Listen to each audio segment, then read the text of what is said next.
Hi, this is Dr. Whiting again, and today I want to talk to you about a particular kind of dietary supplement that for a while was extremely popular, and in many circles it's still quite popular today. But like many of these things in the nutrition industry, there's a lot of misinformation about them. Today I want to talk to you about what we call colloidal trace minerals. Now, people have argued, mostly marketing people, over the years as to which types of minerals are better. We'll get to that in a second, but what we're talking about today are what we call trace minerals, those micro trace nutrients that your body needs in extremely small but highly essential amounts. And sadly, this group of minerals, these micro trace or essential minerals, are the most deficient group of minerals in the human diet. And the reason for that is that those were the first nutrients to vanish when we started modern day farming. You see, at some point in the late 1930s, early 40s, the U.S. Department of Agriculture discovered what we now call the NPK philosophy of farming. And the NPK philosophy of farming was that if you use the right combinations of nitrogen, phosphorus, and potassium or potash, hence NPK, you could make any plant grow much faster, much healthier, much bigger, produce greater amounts of food, and life would be wonderful. And so in the United States and in many other industrialized nations around the world, the common way of farming today is primarily with the NPK philosophy, knowing which combination and ratio of those three minerals each particular crop requires. Unfortunately, plants, like human beings and other living things, need a lot of other nutrients for health. So the NPK philosophy of farming really created very unhealthy plants, and hence very nutrient deficient and unhealthy foods. And that was passed on to the animals who consumed those foods as feed, so much so that today any farmer or rancher who's raising any kind of livestock knows that if they want to have a successful yield, they need to supplement those animals' diet with vitamins. Yet when you talk to a physician, a medical doctor, about the need for vitamins and minerals in the human diet, their answer is almost universally, "Ah, no, you don't need that." Well, if livestock need it, how come we don't? We're on the end of the food chain. So if they don't have the nutrients they need and we consume them, guess what? We don't have those nutrients either. And so from 1935, 1940 forward, this condition has gotten worse and worse to where the majority of farmlands in the United States and in many countries around the world today provide virtually none of these 70-plus essential trace minerals. In fact, in 1934, a group of scientists in the Midwest working outside of the University of Missouri were so concerned about this mineral loss, or the demineralization of our farmlands and our soils and hence our foodstuffs, that they prepared a special report and submitted it to the United States Congress. That report became known as Senate Document Number 264.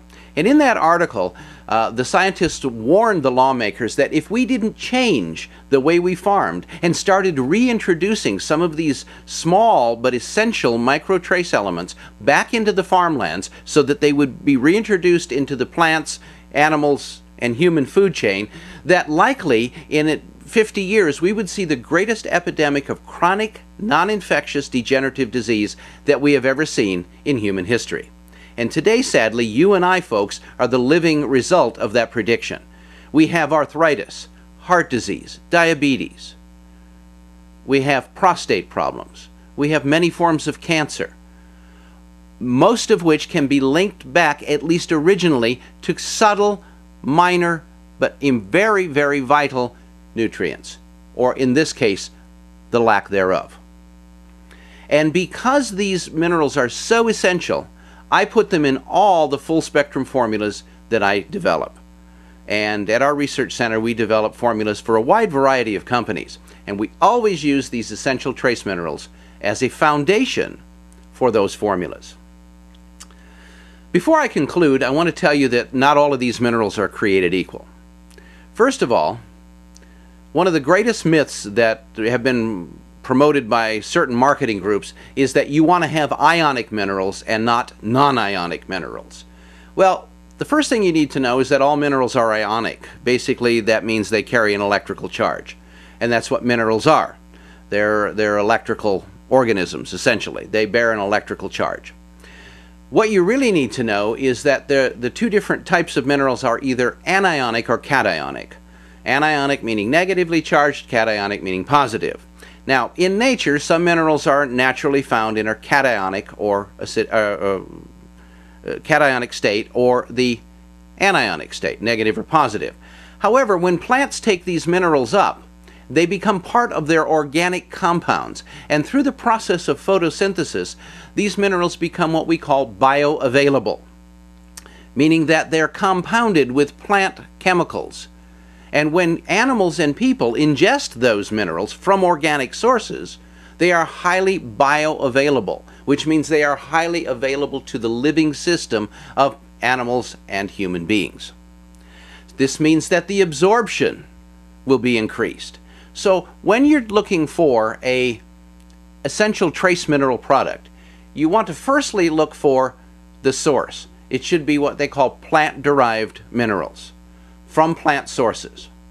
Secondly, other factors that can affect the absorption of minerals would include the pH. Please keep in mind that all minerals, regardless of which one, are absorbed into the human body far faster and far easier in an acid environment.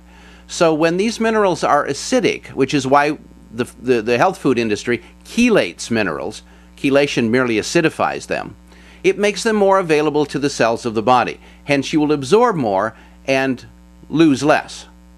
So the second thing you want to look for in a trace mineral product is it acidic?